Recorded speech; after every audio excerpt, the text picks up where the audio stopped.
4 বছর পর বিতর্কে মুখোমুখি হলেন যুক্তরাষ্ট্রের প্রেসিডেন্ট জো বাইডেন ও সাবেক প্রেসিডেন্ট ডোনাল্ড ট্রাম্প। বাংলাদেশ সময় শুক্রবার সকাল 7টার দিকে সিএনএন-এর আটলান্টা স্টুডিওতে এই বিতর্ক অনুষ্ঠিত হয়। নভেম্বরে হতে যাওয়া নির্বাচনের আগে এই বিতর্কে কড়া প্রশ্নের মুখোমুখি হন এই দুই নেতা। বিতর্কে গাজায় যুদ্ধ নিয়ে হামাসকে দোষ দিলেন বাইডেন।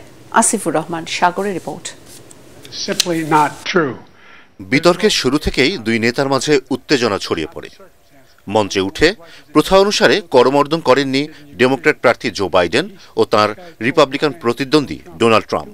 2020 সালের প্রেসিডেন্ট নির্বাচনের বিতর্কেও কোভিড-19 বিধিনিষেধের কারণে করমর্দন করা থেকে বিরত ছিলেন দুজন। বিতর্কের আয়োজন করে সিএনএন ও এবিসি চ্যানেল। বাংলাদেশ সময় শুক্রবার সকাল 7টায় প্রথম এ মুখোমুখি বিতর্কে অংশ নেন বাইডেন ও ট্রাম্প।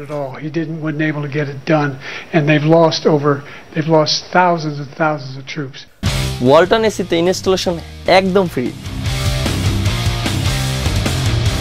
বিতর্ক শুরু হওয়ার প্রায় সাথে সাথেই বাইডেনকে প্রশ্ন করা হয় হামাস ও ইসরায়েল যুদ্ধ শেষ করতে তিনি কি করবেন। উত্তরে বাইডেন জানান, একমাত্র হামাসই এই যুদ্ধের শেষ চায় না।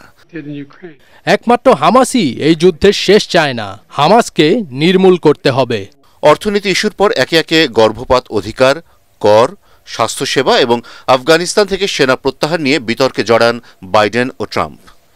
অভিবাসন নিয়ে সাবেক মার্কিন প্রেসিডেন্ট ট্রাম্পের সরকারের পদক্ষেপের সমালোচনা করেন বাইডেন।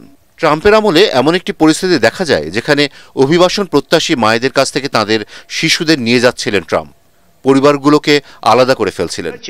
আমরা মানুষের মৃত্যু চাই না, সে কারণে এই জনবান্ধব নিয়ম করা হয়েছিল।